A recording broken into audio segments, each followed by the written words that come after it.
आप लोगों को विदित है कि प्रत्येक वर्ष की भांति इस वर्ष भी बड़े हर्ष और उल्लास के साथ में Shri Ramlila committee greater Noida site 4 के सेंट्रल पार्क में रामलीला का आयोजन कर रही है और धूमधाम से पूरी तैयारी कि भगवान श्री राम और इस रामचरितमानस में जितने भी पात्र हैं उन पात्र को अपने जीवन में मर्यादित होकर, अनुशासित होकर उसका पालन करें।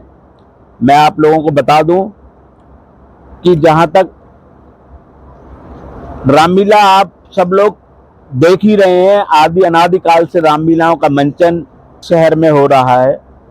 तो रामलीला का जो उद्देश्य है वो यही है कि भगवान श्री राम के चरित्र को सब लोग समझें और उसे अपने जीवन में आत्मसात करें। देखिए, रामलीला हर जगह विभिन्न विभिन्न प्रकार की जाती है, हर किसी का अपना करने का तरीका होता है, लेकिन जो हमारे यहाँ पर साइट 4 सेंट्रल पार्क में जो रामलीला होती है वो रामलीला पूरी सीरियल वाइज, सीक्वेंस वाइज होती है। प्रत्येक दिन जो रामचरितमानस पर आधारित काव्य पाठ जो हमारा है रामचरितमानस, उस पर आधारित जो भी पूरी उसमें दिखाया गया है, हम ये प्रयास करते हैं कि सभी प्रसंगों को इस रामलीला के मंच से उनको प्रसारित करें, उनको दिखाएं। बहुत सी जगह ऐसा भी देखा जाता है कि रामलीला एलईडी लगा के चला दी। हम लोग सब जानते हैं इस बात को, बहुत समय से देख रहे हैं कि रामलीला एलईडी पे देखना, टीवी पे देखना, वो भावनात्मक रूप से हम लोग कनेक्ट नहीं हो पाते हैं। जैसे उसमें ऐसा हमें फीलिंग आती है जैसे चलचित्र में, सिनेमा में हम लोग देख रहे हैं, उन पात्रों को देख रहे हैं, टीवी पे एलईडी स्क्रीन पे देख रहे हैं। जब तक यहाँ पे विस्तृत वर्णन रामलीला के इस मंच से ना हो, इस मंच से ये देखा जाए कि भगवान श्री राम कैसे अनुशासन में रहते थे, कैसे उन्होंने पिता की आज्ञा का पालन किया, कैसे भाई के प्रति उनका दायित्व था, कैसे उनका माँ के प्रति अपना दायित्व था, कैसे उनका पत्नी के प्रति अपना दायित्व था, ऐसे ही लक्ष्मण का, ऐसे ही हनुमान जी का, ऐसे ही सीता जी का, सभी चित्रण यहाँ से मंच के माध्यम से किए जाते हैं। ये कार्यक्रम 2 तारीख से शुरू होगा, 2 अक्टूबर से, और 13 तारीख को, 12 तारीख को दशहरे के बाद में 13 तारीख को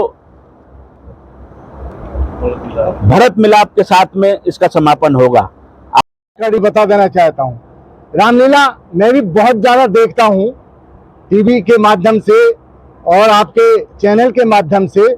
जो हमारी बड़ी बड़ी रामलीलाएं होती हैं, जो एलईडी पीछे लगाकर रामलीला करते हैं, उसमें जो मेहनत होती है, जो कमेटी के लोग होते हैं उनकी मेहनत होती है, जो वहाँ पर कलाकार और करने वाले जो होते हैं उस रामलीला को, उनकी मेहनत बहुत कम हो जाती है।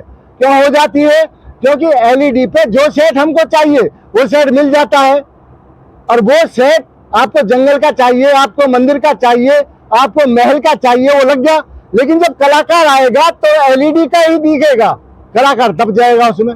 तो इसलिए हमने ये नहीं अपनाया है। हमारा तो सेट के माध्यम से, सेट कितनी फुर्ती से लगता है अंधेरे में। हमारे जो वर्कर हैं, कम से कम 15, 20, 25 वर्कर होते हैं, वो उसको अंधेरे में लगाते हैं और पब्लिक सामने देखती है, उनको दिखता नहीं है कि सेट लग रहा है क्या है। वहां पर खाली है, जरा सी देर में सेट लग जाता है। तो सेट की अलग एक अनुभूति होती है, देखने में अच्छा भी लगता है। किस तरह से इन्होंने एकदम नया कर दिया, उसमें कुछ हाथ पैर हिलाने की जरूरत नहीं होती है एलईडी में। और एलईडी से जो कलाकार है उसका चेहरा, उसकी कॉस्ट्यूम सब बेकार चली जाती है, उसमें कॉस्ट्यूम की भी फिर जरूरत नहीं है। तो इसलिए हमने इसको अपनाया। इसको तो हम भी लगा सकते थे बहुत पहले, तो ऐसा हमने बहुत बड़ी बड़ी रामलीलाओं में देखा है। अभी आप देख रहे हैं 3 मंजिल का स्टेज जो सेंटर का है, वो 3 मंजिल का स्टेज है, भव्य स्टेज है। और जो 2-2 स्टेज है बराबर में, एक अयोध्या और एक रावणकोट, वो भी इस बार 2-2 मंजिल बनाए हैं हमने। भव्य सेट, कम से कम 1.5 महीने से कार्य चल रहा है। कारपेंटर और पेंटर उसमें कार्यक्रम में लगे हुए हैं। कम से कम 50 आदमी कार्य कर रहे हैं 1 महीने से, तब ये कार्यक्रम आप तक पहुंच पाता है। थोड़ी बात नहीं अपने आप। इस बार आप देखेंगे वो फिर 55 का धनुष, 55 फीट का धनुष, जो कि 50 फीट ऊपर जाकर के खंडित होता है। इस रामलीला के अंतर्गत इसमें 2 धनुष एक साथ खंडित होते हैं। 12 फीट का धनुष रामचंद्र जी के हाथ में होता है और एक होता है 50 फीट ऊपर जाकर के, दोनों धनुष एक साथ खंडित होते हैं, तब होता है सीता स्वयंवर। इस बार हम एक प्रदर्शनी का आयोजन कर रहे हैं। सामने देख रहे हैं आप, वहां पर मंच लगे हुए हैं। यहाँ पर सुतार जी के जो स्टैचू हैं वो कम से कम 10-15 स्टैचू यहाँ पर आ रहे हैं, उनको हम यहाँ पर लगाएंगे। उनकी कलाकारी देखिए, वो कितने बड़े कलाकार हैं। 150 देशों में कम से कम उनकी मूर्तियां लगी हुई है, तो उनके स्टैचू यहाँ पर लगाए जाएंगे। लेकिन ऐसी प्रदर्शनी है कि आज तक आपने देखी नहीं होगी। दावे के साथ कहता हूँ, मैं किसी की नकल नहीं करता हूँ। ऐसे ऐसे आयोजन यहाँ पर देखेंगे आप, ऐसी प्रदर्शनी में देखेंगे जो वास्तव में हैरतंग है। इस कारनामे के साथ ये प्रदर्शनी भी आप देखना न भूलें। बैठने की व्यवस्था बहुत अच्छी तरीके से, और यहाँ पर वॉलंटियर और गार्ड की व्यवस्था बहुत अच्छी है। दूसरा, जो आपके यहाँ पर जो कैमरे हैं वो भी लगाए जा रहे हैं पूरे मेले में, बिल्कुल। और इस बार मेले की जो भव्यता है वो देखते ही बनती है। अच्छे अच्छे टेंट लगाए जा रहे हैं पकौड़े के साथ। पहले तो वैसे ही लगाते थे, इस बार जो पकौड़े लगा करके बढ़िया मेले की व्यवस्था की है। अच्छे अच्छे स्टॉल इस बार आ रहे हैं और डबल डबल झूले आ रहे हैं।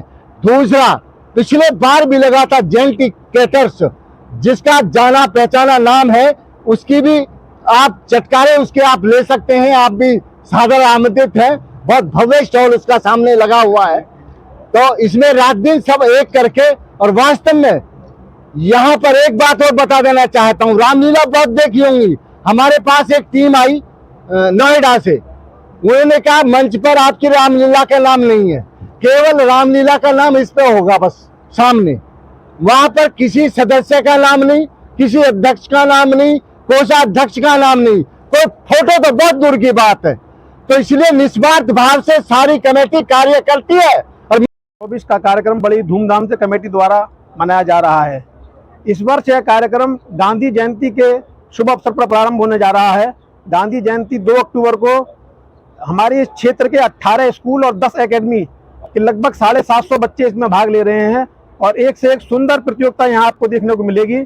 उसको हमने 3 भागों में विभाजित किया हुआ है। एक भक्ति संगीत नृत्य प्रतियोगिता, एक देशभक्ति संगीत नृत्य प्रतियोगिता और एक एकेडमिक प्रतियोगिता। तीनों ही विभागों में जो भी प्रथम, द्वितीय, तृतीय आएंगे उस सभी को पुरस्कृत किया जाएगा। इसके बाद इस बार बहुत कई सालों के बाद में जो हमारे क्षेत्र पर आधारित कार्यक्रम है हिंडन की रफ्तार, जो इस वर्ष आप पूछ रहे हैं क्या नया है, इस वर्ष रहेगा हिंडन की रफ्तार कार्यक्रम, जो 3 अक्टूबर को यहाँ किया जाएगा शाम को 7 बजे से।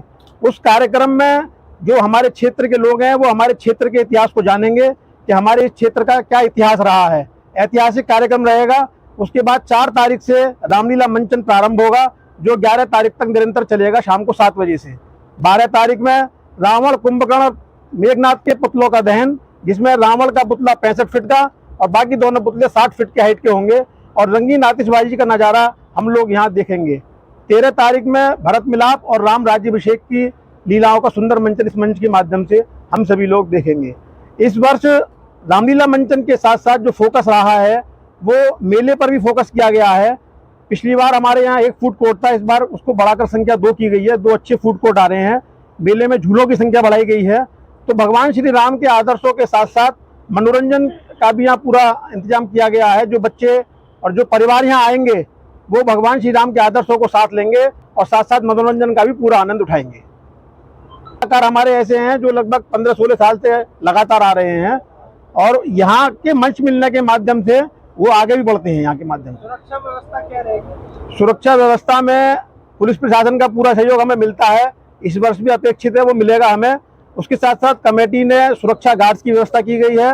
CCTV कैमरे चारों तरफ लगाए जा रहे हैं। हमारे वॉलंटियर्स यहाँ पूरी तरीके से सक्रिय रहेंगे और पूरा प्रयास रहेगा कि सुरक्षित महसूस करें लोग यहाँ आकर। से जो होने जा रही हैं, आर्य साहब ने बताया है, सौरभ बंसल जी ने, मनोज गर्ग जी ने आपको जानकारी दे दी है। हमारी कमेटी में हर बार सारे धर्म के लोग होते हैं, जिसमें क्रिश्चियन भी हैं, जिसमें मोमडन भी हैं, जिसमें हिंदू भी हैं, सभी कलाकार होते हैं। और वो बड़ी ईमानदारी से 9 दिन यहाँ लीला का मंचन करते हैं और बड़े सात्विक तरीके से वो यहाँ रहते हैं। कमेटी में भी हमने ये सद्भाव बनाया हुआ है कि यहाँ भी सभी तरह के लोग हमारी इस कमेटी में, और हम जो गेस्ट आमंत्रित करते हैं, हमारे क्षेत्र के नेता तो यहाँ और गणमान्य व्यक्ति तो रहते ही रहते हैं, वैसे भी हम समाज के जो अलग अलग धर्म के लोग हैं उनको भी हम यहाँ आमंत्रित करते हैं। हम श्री राम के आदर्शों को जो यहाँ चरितार्थ कर रहे हैं, भगवान सबके हैं, सबको हम एक साथ लेके चल रहे हैं। खास तौर से हमारे अध्यक्ष जी की हमसे यही आदेश है कि सबको जोड़ के चलो। इनका बहुत बड़ा इसमें जो मत है कि सबको साथ लेके चलो। तो बहुत अच्छा लीला का मंचन इस बार होने जा रहा है। ड्रेस कॉस्ट्यूम सब इस बार नए हैं। स्टेज भी इस बार जो है आर्य साहब ने बताया नया है। फव्वारे, चरखा प्रदर्शनी इस बार जो है और बार से लीला से 3 दिन का कार्यक्रम हमारा ज्यादा है। 2 तारीख में हम गांधी जयंती को बच्चों का कार्यक्रम कर रहे हैं जो सौरभ जी ने बता दिया। 3 तारीख को हम यहाँ अपने इस देहात के ऊपर एक हिंडन की रफ्तार नाटक पहले एक बार किया था, अब दोबारा से उसको जो है 3 तारीख को यहाँ किया जाएगा। हिंडन की रफ्तार जो है बहुत अच्छा नाटक है, वो हमारे यहाँ के कल्चर के ऊपर हमने बनाया हुआ है। और भरत मिलाप का कार्यक्रम लीला के दशहरा के बाद भरत मिलाप का कार्यक्रम, उसमें भी हो सकता है इस बार और अच्छा कुछ ऐसा आपको सुनने को मिलेगा, देखने को मिलेगा कि किसी ऐसे मतलब की जा रही है कोशिश कि उसको और भव्य बनाया जावे। तो आप सभी का हमें तकरीबन 19 साल हो गए हैं इसको करते हुए इस प्रोग्राम को। जब ये कुछ शहर हल्का सा बस ही रहा था थोड़ा सा, मैंने कहा ये कल्चर एक्टिविटी भी हम लोगों को करनी चाहिए। उसके अंदर ये सौरभ जी मिले, डेवन से हैं, अपना मनोज गर्ग जी हैं, कसाना जी हैं, विजेंद्र सिंह आर्य, हरिंदर पाटिल और काफ़ी टीम बैठी हुई है, पूरी टीम है ये। तो शहर के लिए कभी इसका कुछ ना कुछ इसमें जो नया एक संस्कृति भी हमारी जिंदा रहना चाहिए, जो इसको रामलीला का सभी लोगों ने आप 19 साल से हम लोग कर ही रहे हैं इसको, और बखूबी कोशिश करते हैं कि ज़्यादा से ज़्यादा बेहतर हो। बैठने की व्यवस्था है, तकरीबन 10,000 चेयर के आसपास होती हैं, 200-250 सोफे होते हैं। और अपने तरीके से तो हम बेहतर कोशिश करते हैं कि ज़्यादा से ज़्यादा बढ़िया हो। आपका भी साथ मिलता है, यहाँ ग्रेटर नोएडा प्राधिकरण है उनका बड़ा साथ रहा है, यहाँ के हमारे जिला प्रशासन है इनका बड़ा साथ मिलता है हम लोगों को, पुलिस प्रशासन के लोग हैं उनका बड़ा सहयोग रहता है इसको। और UPSRDC है हमारी जो साइड 5 में है, जिनका ऑफिस है, उनका बड़ा सहयोग है। और उन्हीं का ये पार्क है, सेंट्रल पार्क साइड 4 में UPSRDC का पार्क है। पहले हम वहाँ करा करते थे नॉलेज पार्क के अंदर। तो इस ग्राउंड में इसका बड़ा बदतर हालत थी इसकी, आप लोगों को पता ही है, इसका डंपिंग एरिया बना हुआ था। तो इन्होंने बड़ी कसाना जी और इन्होंने सौरभ जी ने बड़ी मेहनत करके पोक लाइन वगैरह करके वो सारा प्लेन कराया। अभी हमने इसमें फिलहाल, क्योंकि उधर बड़ा उबड़ खाबड़ रहता था, आपने देखा होगा पत्थर पुत्थर पड़े रहते थे, मेरा भी जाने को मन नहीं करा करता था उधर। तो हमने इसमें 400 डंपर मिट्टी के करवाए हैं, कंप्यूटर मांझा चलवाया गया है, इसके अंदर बोरिंग कराए गए हैं इसके अंदर, और चारों तरफ इसकी बाउंड्री कराई है, पेड़ पौधे लगवाए गए हैं, अच्छे अच्छे पेड़ इसके अंदर लगवाए गए हैं जो इनके लुक वाइज भी अच्छा लगे। इसकी पूरी व्यवस्था करने के बाद आप देख ही रहे हैं अब ये, तो आप लोगों का पूरा साथ, सारे प्राधिकरणों का साथ मिलता है, यमुना प्राधिकरण का भी साथ मिलता है, और जितने भी हमारे सामाजिक संगठन हैं उनका बड़ा साथ मिलता है। रामलीला का उद्देश्य है कि हम समाज को तोड़ना नहीं चाहते, जो कुछ कोई कर रहा है करन दो, हमें तो मतलब यूँ रखना है। हमारा पूरी कमेटी का ये मोटिव रहता है, इसमें सभी धर्मों के लोग आते हैं, सभी काम भी करते हैं, हमारे कलाकार भी वही होते हैं। तो ये एक मैसेज जाता